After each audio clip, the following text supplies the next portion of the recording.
I got the opportunity to meet 6 rich Ghanaian men, and I asked them this question: why are they not building factories for the youth of this country to get a job to do? These 6 rich businessmen burst into laughter as if I have said something funny. Then one said, the people shouting, "No food, no jobs are all thieves." The writer said, I said, "Really?" I was shocked. And the man then went on. He said, "I run a manufacturing business and trading business." He said, "The biggest challenge in my manufacturing business is not electricity. It is not infrastructure. The biggest challenge is getting honest staff. Everyone we hire appears to be on a mission to steal as much as possible.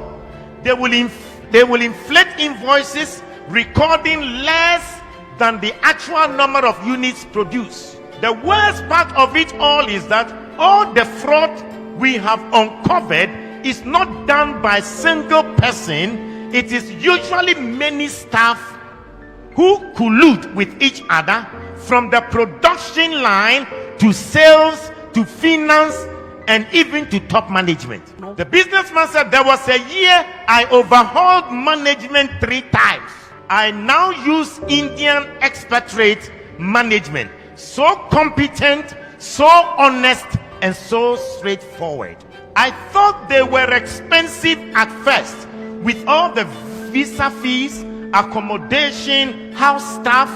But now that the losses due to staff theft have been reduced to a minimum and efficiency increased, the Indian management has turned out to be cheaper than the previous African Ghanaian management. Now all sensitive positions involving money go to Indians. Africans are only allowed in non-sensitive positions." This is what the businessman further said. "I used to criticize indigenous African companies like Dangote Group that hire so many Indians when there are many unemployed Africans. But now I understand their painful decisions." He said, "My biggest challenge in the trading business is the same." In other words, he has a trading shopping business, and he said, "It is getting honest staff. The form of trading occurs in open market and involves staff having access to huge sums of money running into few millions. I know how much I pay to security companies to provide the escort for the staff, not to prevent robbery, but to ensure that the staff will go straight to the bank and will not run away with the money. This money spent on security companies is even enough to be declared as profit." He said, "We have to spend a CCTV, biometric scanners, and other things that wouldn't be needed if the staff weren't looking for opportunity to steal." He said, "It got so bad at a point that my own criteria for employing a staff was no longer competence or certificate, but honesty. At least competence and skills can be learned, but once you are dishonest, you are dishonest." He said, "We always complain of the economy and how there are no jobs. I know people abroad who would have loved to set up job creating businesses in Ghana, but they can't because they can't get a trustworthy person to manage the business." He said, "I know people in Ghana with so much money.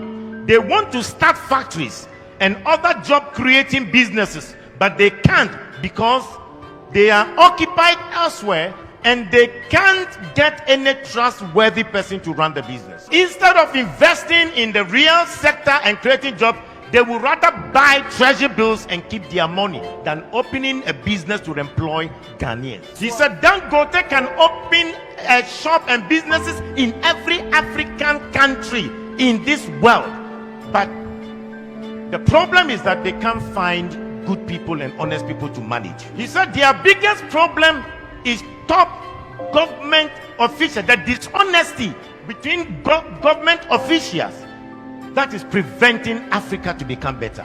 He says, "Start a small farm and they start a small poultry farm, and they will steal the eggs. He said if they don't steal the eggs, they will intentionally kill the chicken and the fowls, and then they will ask you if they can take it home. Start an entertainment center or a game center, and then the money will go into the pockets of the workers. He said the day the sales will go very high, that is when the business owner is there himself. He said they forget that they are eating your money, but they are also eating their future. Buy a car and let somebody run it as a taxi, and then they will finish you. Start a restaurant, and the people will take half of the foodstuffs into their house for food. He said even the small business shops, the small kiosks in town, people will still find a way to steal from the shop owners. The worst thing that happens is that they will make this code that that every person eats from where he works. They will justify the stealing. He said, I usually say the reason most Ghanaians haven't stolen billions of money is that they haven't gotten the opportunity. How can a businessman say that he managed his company and the Ghanaians he employed were running down the company, and they would rather prefer Indians to be top managers? And these Indians are managers that they are honest, they are straightforward.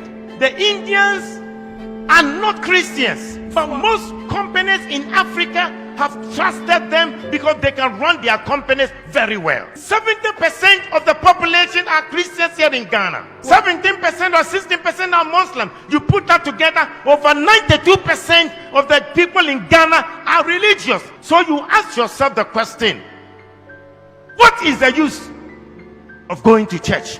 What is the use of their being religious? And yet Hindus who are not Christians are more straightforward and honest to sustain a business than the people who come to church on a Sunday. We are our own enemies. The businessman said, you wonder why there are no jobs? The people you meet them on the streets, if they are asking for job, you employ them today. Tomorrow they will run your company down. You employ members from your church and they will destroy your business for you. We are the Judases, betraying one another. We are our own